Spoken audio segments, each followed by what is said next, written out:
Hannes, það eru 2 leikir í kvöld og það er búið að vera landsleikja törn síðustu daga.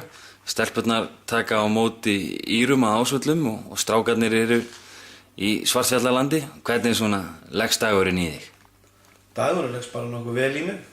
Það er náttúrulega leikurinn í Svartfjallalandi verður klárlega mjög erfiður.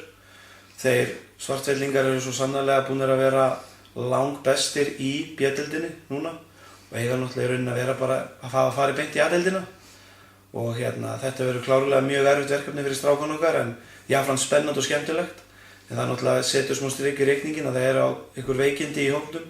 Fannar fór náttúrulega ekki út með þeim og svo er núna Jón Arnór og Jói Óla, þeir eru báðir veikir og mjög líklega ekki með í kvöld og einhverju fleiri svona kenna sér ykkur svona flensu skíts núna þannig að það verður bara að koma í ljós en klárlega þeir leikmenn sem munu spila, þeir munu náttúrulega leggja sig fram að gera sitt besta og meira förum við ekki fram á. Strákarnir eru búin að spila frábærlega síðustu 2 leiki þannig að þetta verður bara númer 1 og 3 gaman fyrir strákarna að fá að spila í þessu umhverfi.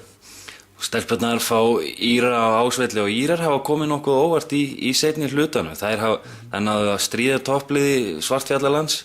Áttu von á því að við getum strítt eitthvað í kvöld? Klárlega, stelpurnar eru búin að það hefur gengið erfilega hjá þeim núna, bæði í fyrra sem og núna og það er bara þannig að þetta er erfitt og þetta er bara gaman og krefjandi verkefni fyrir þær. En ég var nú svo heppinn að vera í Írlandi á síðasta ári og horfði á leikinn þar og þar náðu bara Írarnir rétt að komast fram úr okkur á síðustu mínútunum og ég hef fulla trú á því að stelpurnar núna þær munu klárlega leggja sig fram og gera sitt besta og ég hef trú á því við sjáum íslenskan sigur á móti Írum í kvöld.